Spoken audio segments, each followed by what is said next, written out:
Welcome, guys, back to the I Love Wrestling podcast. I'm your host, Justin Woolwine. And today we are welcome with independent wrestler Isaac Slate. How we doing, man? I'm doing good. How are you doing? I'm blessed. I'm excited to have you on here. As I'm aware, this is your first interview. You Yes, it excited is. or nervous? A bit of both, actually. Okay, So, okay. With that said, I mean, with the little bit of technical difficulties we've had so far, this take will go by just well, I bet. let's hope.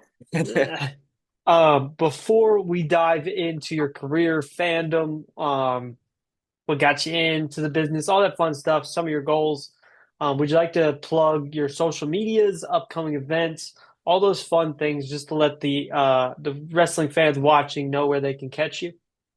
Yes, you guys can follow me on Instagram and Facebook at Isaac Slate. Uh, ARW, September 13th, Survival of the Fittest is going to be an awesome show. Hope to see some of you guys there. Maybe you'll see me, maybe you won't. Depends Um, on your luck. Depends on the luck.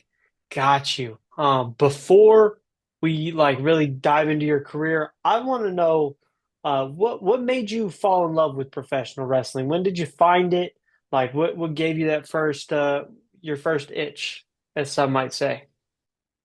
So, my dad was a big wrestling fan during the Attitude Era. And when we were growing up, me and my brother, he would sometimes show us like clips from that era just to get us to laugh or whatever. Um, I don't think he thought much of it at the time, but like for whatever reason, those few clips they showed us, which was like Stone Cold, The Rock, Mankind, Undertaker, Kane, they stuck with me, and I just kept thinking about it. And around like 2013, 2014, I finally said, hey, is there like a place where we can watch this kind of thing? Is there like a network that they're on? And my dad told me, well, you can, on Monday nights, they have Monday Night Raw. Um, you can try and find them there, like on the USA Network, which I think they're still on. I think their SmackDown side is actually, but Yeah. I did, and I was first introduced to real like face to screen wrestling through a match between Sheamus and Daniel Bryan, and I was just kind of like blown away by it. I thought it was like the coolest thing I've ever seen. I was like how did they do this? And like how they like how was he able to slide through the ropes and dive out to the outside of the ring so easily? And Hmm. I thought it was I don't know, it just kind of blew my mind when I was that age. Gotcha. Who were some of your favorites growing up? So growing up, I would say around that time it was John Cena because every kid loved John Cena. Um, Daniel Bryan, or as he is now known, Bryan Danielson, uh, Roman Reigns, or the entire Shield at that point.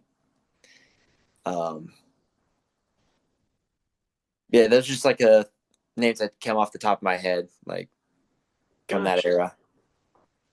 Um, you know, something, going on right now. John Cena is going on his farewell tour. As a John Cena fan, how do you think the last year of Cena's been so far? Um, Personally, I think it could be better, to put it lightly. Um, but it is sinking in that this is going to be the last time we see him as like a full time wrestler. So in that respect, it is bittersweet. Okay. What do you think it's missing? Like, if you had the pen, what would you do to make it better? Well, if I had the pen, I definitely would have done the heel the heel turn a bit differently. I would have had the Rock more involved if he was going to be involved. Um, Definitely would have had an appearance at WrestleMania, Okay. and maybe explain the heel turn a bit more than just having John Cena on the mic saying how much the fans turned on him and Got you. how he like has been disrespected by the fans, even though he's had years of going through that. Just suddenly now it's a problem. But I but think, we sorry, go had ahead.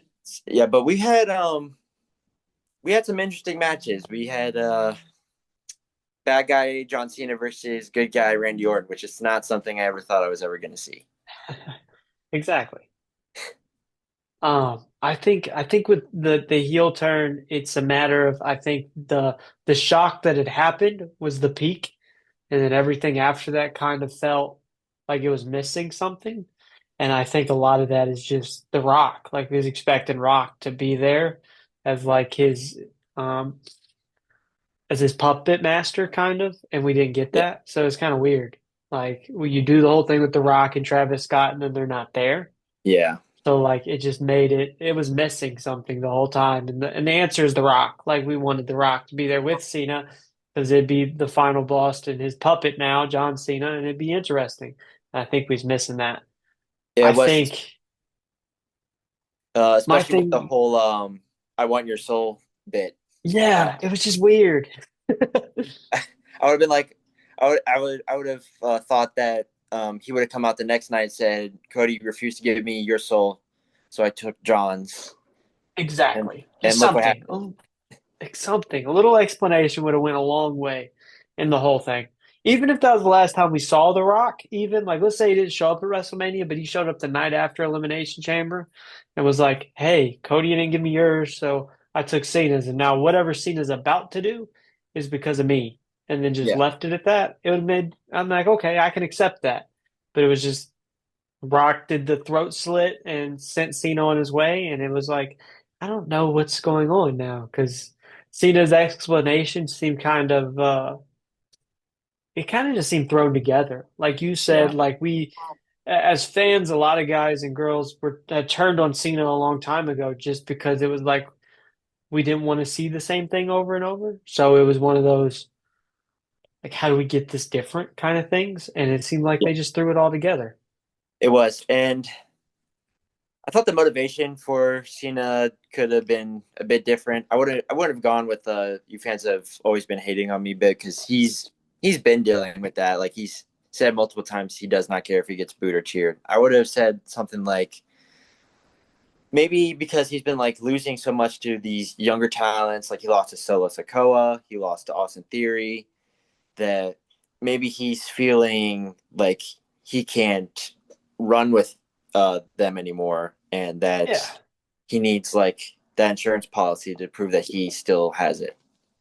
Exactly. Like maybe lean into the fact that he's getting older and that the newer style of wrestling isn't what he was used to. Like his style, he wrestled very similarly to those like Austin and Rock and even Hogan, where the move set was limited and he went out there and did the best with that. And now nowadays guys are doing everything and anything all the time. So like I leaned into it. Hey, I'm older. I can't do those things no more. And this group's better than me. But are they? And now I got The Rock to show you that we're still the best kind of thing, if that makes sense.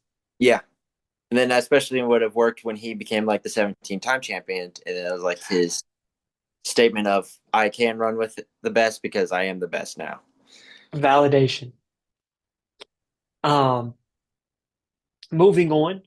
Mm-hmm. Um, part of this journey for you is now you are an independent wrestler. When was the first time you came acquainted with the indies, whether it's on a broad spectrum, like your Ring of Honors and some may consider TNA, thing like that, or or like your smaller local shows? Like when did you find both of those? Well, I know when I found like TNA wrestling, that was when AJ Styles debuted back in 2016, and like people on the internet were like, "Oh my God, it's AJ Styles." I didn't know who he was because I was just a WWE guy at that time. All I knew was WWE. There wasn't anything outside that bubble.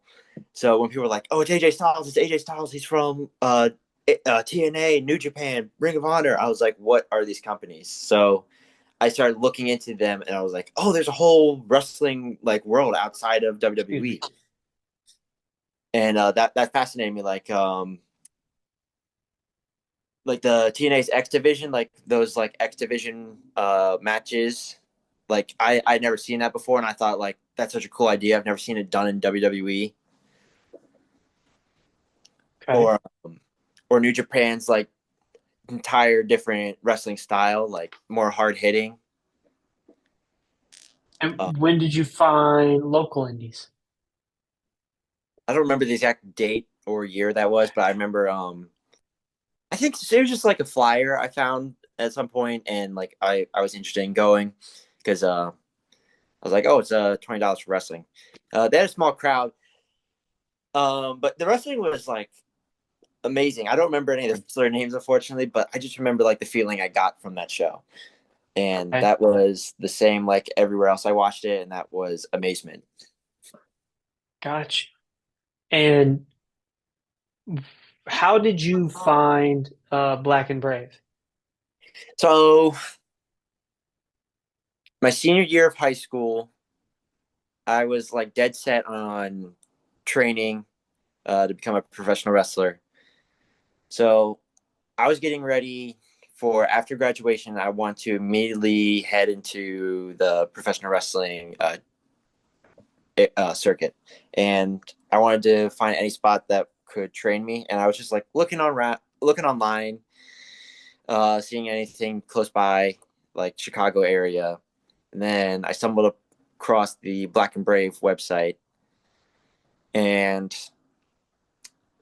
I was scrolling through it, and I saw it was run by Seth Rollins, and I was like, "Oh, I know he had a school," and it's in Iowa, and I'm not that far away from Iowa. It's like a 2.5 hour drive. I've got family up there. I can maybe stay with them as I train, and my parents talked to me about it, and then we talked to that family, and they were willing to let me stay with them as as I trained up there. Okay. Um, and Black and Brave, it's in like an enrollment process, right? Like you got to go online, enroll, and then wait to be accepted and things like that, correct? Yeah, yeah, it's a big process. You got to answer a bunch of questions. Um, just some basic stuff about you, Okay. like age, um, weight, height, whatever it is. Then they put you in a like you said, a waiting process, because they're always like full. They're never gonna get you that exact date that you want, Exactly.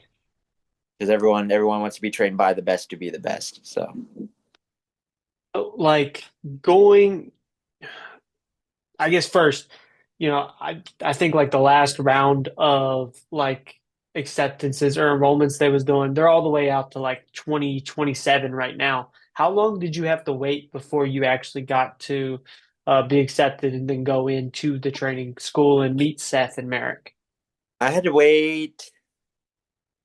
I would say almost a year. I had to wait almost a Okay, year in the summertime of got you. 2023. Got you. And what did that first interaction between you, Seth, Merrick look like?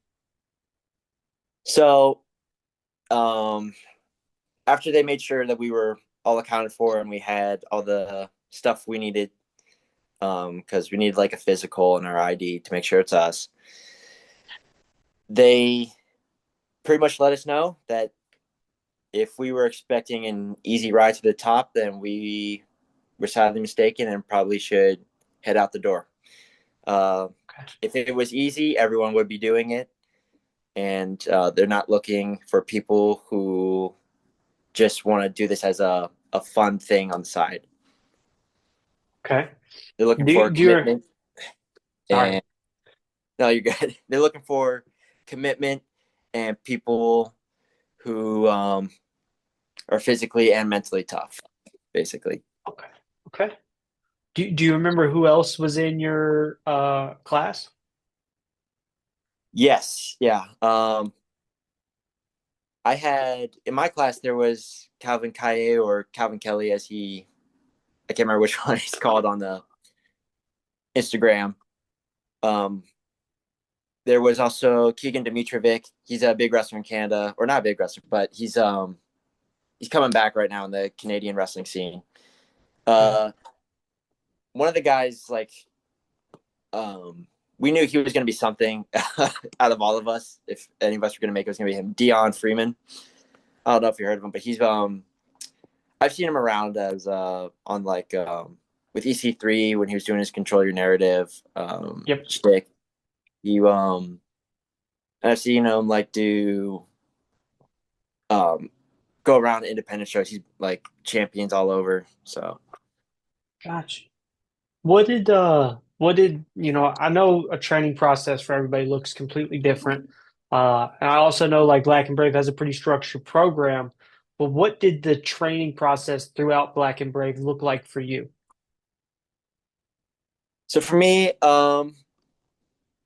short version, it's tough. It is not easy at all. Like I was very nervous about everything because I was so green. I had never stepped in a ring before.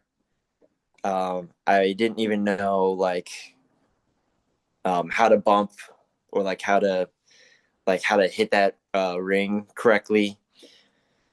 Um, so I definitely felt the pressure of it, but it was something I loved, and I just knew I just couldn't give up on it, no matter what. What was the biggest thing that Rollins and Merrick like told you or relayed to you advice wise? Oh, trying to remember the one thing that stuck out to me. It might have been it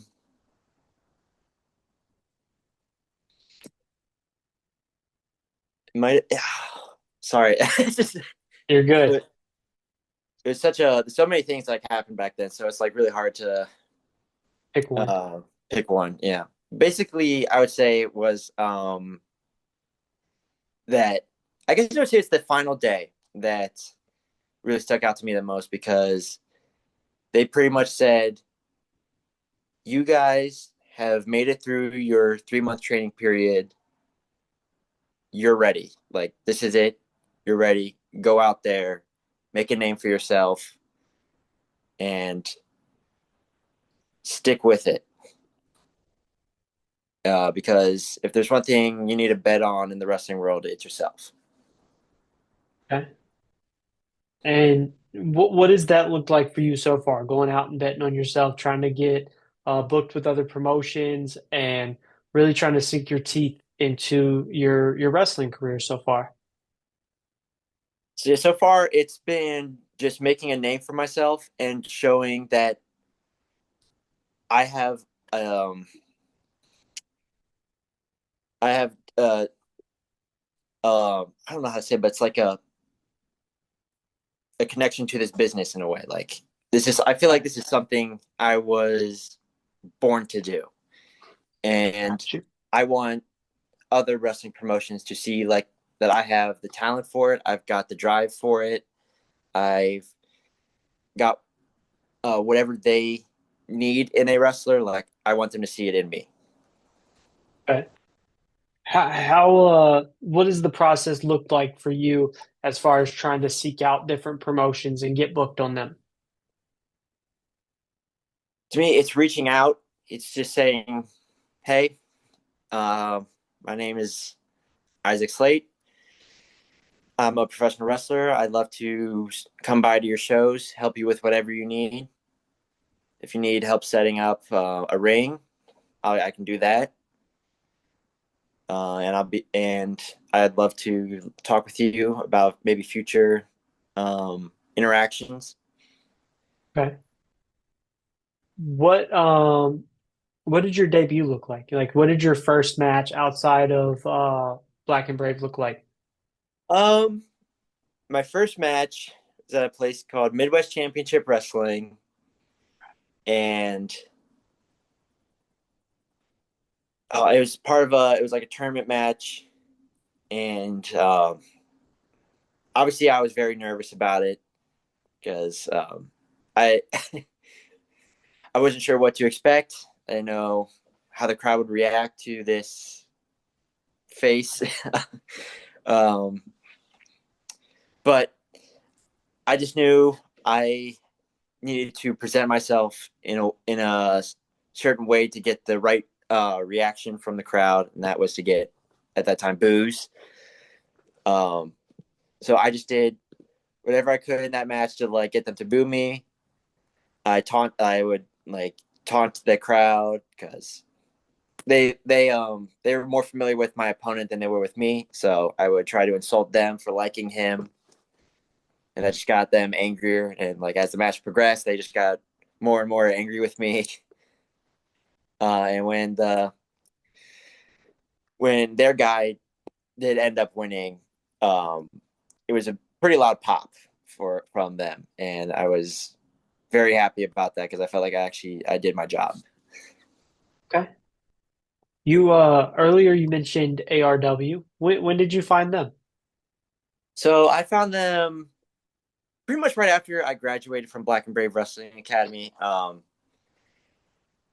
I as soon as I got home, like my parents talked to me and they said, "Hey, we met this bar bartender, and she she said she used to date this wrestling guy or this wrestler named Braun the Lumberjack, and he runs his own company called ARW."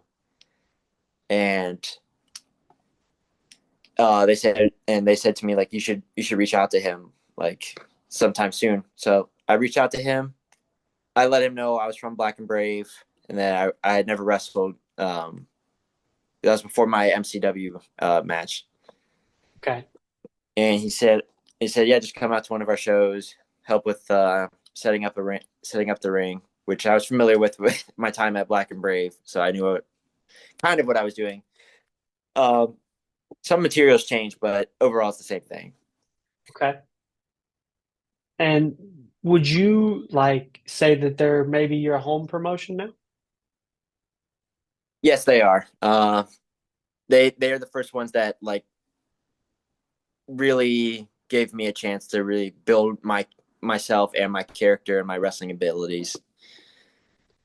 And to those who haven't met or seen you yet wrestle actively in the ring, how would you explain Isaac Slate to them? I would say that Isaac Slate is the most presumptuous, excuse my language, up his own ass kind of person you would ever meet in your life. He is so full of himself that he cannot see past any flaws that he has. Um, and he thinks that he is the perfect specimen for the wrestling business, even though his win loss um, ratio doesn't reflect that. Okay. What's been your favorite moment so far of your career, whether it's in ARW or if it's somewhere else? Like what moment so far has been like that's been it so far, and now I gotta figure out what's next. I would definitely say it was the ARW Rampage Rumble, I think, where I won the golden ticket for in this Royal Rumble type match. That was really special to me because like I wasn't even a full year in yet, and like winning the golden ticket basically means you get a shot at a championship at the time you're choosing. Okay. So Have I you felt like cashed that in yet? I did, or Isaac did, and it didn't end well for him. Okay. You can check out the ARW YouTube channel if you want to see how that match went down. Got you, got you. You mentioned earlier that they have ARW has a show coming up. Yep. Um, and you said you might be there, you might not. Can you explain that a little bit more? Well, back in June, Isaac lost a loser leaves town match to Judas Chavez, Okay, and as the loser, he is not allowed to come back to ARW. But Isaac is resourceful, so see what he'll happens. he might try to sneak back in at some point. Got you. Um, there's plenty of independents in the Midwest area. Is there any that you haven't got the chance to work with that you got your eye on that you're trying to get to maybe be a part of and try to make waves in? Yeah, there's been a couple. I would say the one that sticks out to me is freelance pro wrestling. Um, Okay, I know they're big in the Chicago area, and I just want to shoot my shot with them as well. got you, got you. Well, as far as like the independent scene goes, whether it's in your area or even, broader, is there anybody out there right now honing their craft, trying to make a name for themselves that you'd like to have a matchup with?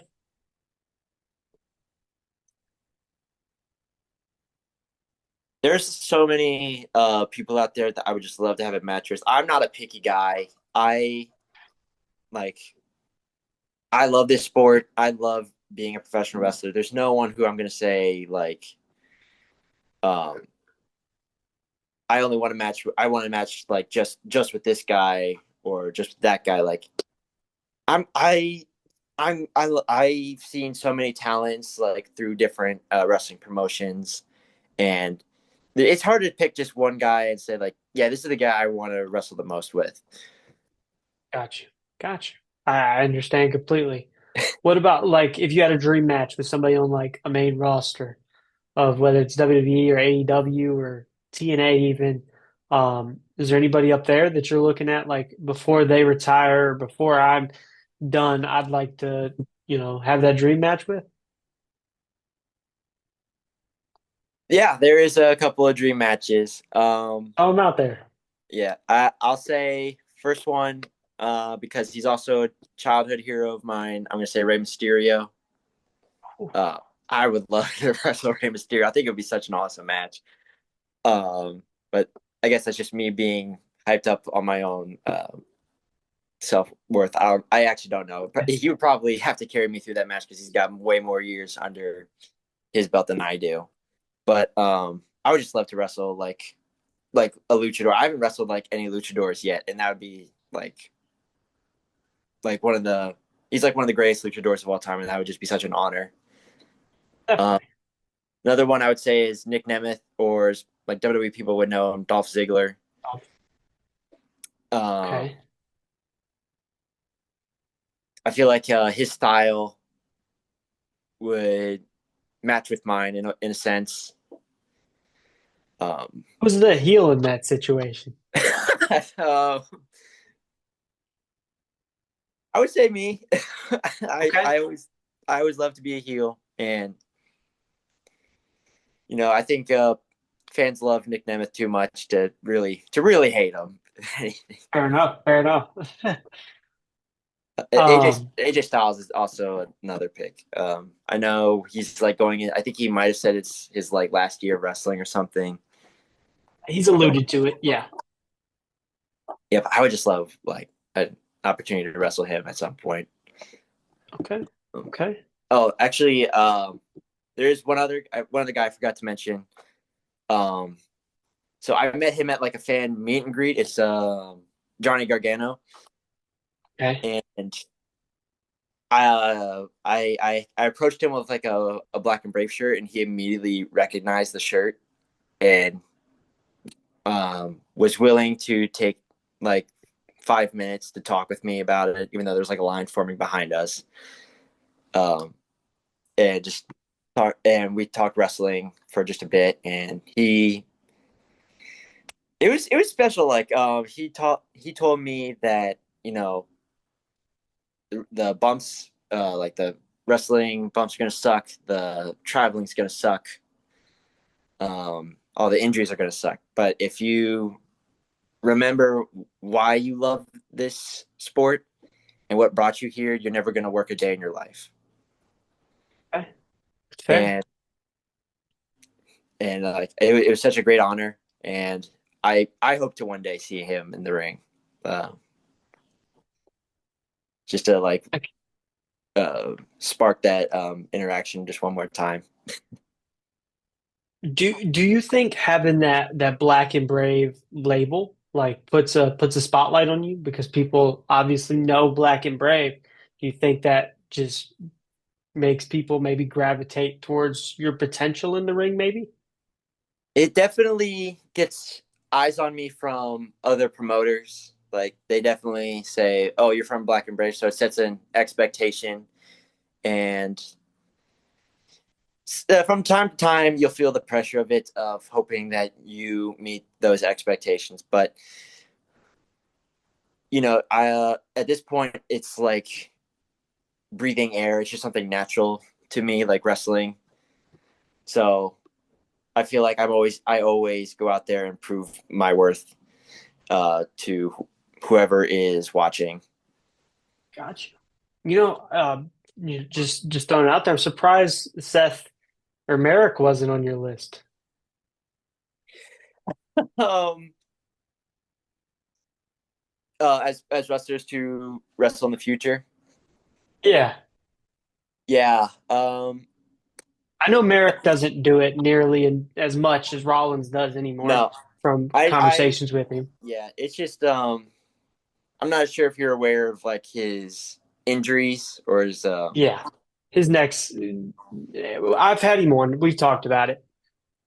yeah. That's my only concern because like Okay. whenever I hear someone's got like an injury, it's like always I'm always like anxious about it. I'm like, okay, I can't don't do this move because it might injure his neck, and it could be something Yeah. like it could be something basic. It might even be like a forearm or A whatever. It's like, suplex, something yeah, simple, body yeah. slam. I'll like in my head, I'll just be like, oh no, I can't do that to him because it could injure his neck. Even though he's probably like fine with it. Like he'll be like, it's fine if you throw a forearm or a punch at me. I'm not made of glass. Like he's made it very clear that even with his injury, he can still go to a Okay. degree. But Okay. it's just just an anxiety I always get. Fair enough. Did they get in the ring with you guys like when you trained, or did they have other like I've seen pictures of like there's former students there that help train and things like that. Is it something they was actively in the ring with you guys, or did they have other students show you what they had learned and go that route? So for our class, they just had other graduates get in the ring with us for our Okay. like final stretch, if you want to call it that. It's like right before our graduation. So we wrestle each other like our fellow classmates, and then also wrestle some of the graduates, and they help us get the psychology of a match better, since we've some of us have never wrestled a match in our lives, and Yeah. mostly me. Did you or have you, should I say, continued your training other places since then? I know a lot of guys do like their formative training at Black and Brave, and then they'll go to a freelance wrestling academy or Chicago Star Wrestling Academy or something like that. Is that something you've done? Yep, I have. I wanted to hone my abilities because one of the things I needed to definitely work on after I graduated was my confidence. Okay. Um, and like you can have all the wrestling ability in the world, but if you're not confident in yourself, then you're probably not gonna perform as well as you can. So ARW had a wrestling facility for training, and that's where I spent many months trying to work on myself, work on my abilities, um, and hone my character. Gotcha. Um, what would you say are some of your goals going forward, whether it's for the rest of 2025 or even like the next calendar year? Like, where do you want to see yourself in December, and even where do you want to see yourself next August? Ideally, I would love to see myself in multiple promotions, um, wrestling at least 2 or 3 times, maybe even 4 times a month. Okay. Um, like that's the ideal for me. I want to be everywhere and know like everyone and learn how one promotion does their wrestling style and how another wrestling promotion does their style and how can I like adapt to that wrestling style to where I can fit in. Isaac, I just want to say thank you for joining us. This was a great conversation. I cannot wait to see what you do um, with your career, where you go. And with that says, if you'd like to come on for a part two, maybe a little bit down the line, I'd love to have you. I would love to. It's been such an honor being here. Thank you for letting me onto your platform. Of This has course. been a first time, and I've enjoyed it talking to you. And I, if you are interested in a part two later on down the line, I would be willing. We'll definitely do it. Like we did at the beginning of the show, would you like to plug those social medias and the upcoming ARW show one more time? Just let the fans know where they could catch you. Yep. Instagram, Facebook, you can follow me at Isaac Slate. And September 13th, Survival of the Fittest, come on down to Indiana Lake Station and uh, catch our show. You might Okay. see me there. Like I said, you might not. It all depends on your luck. Got you. Isaac, I will leave this at see you next time. See you next time.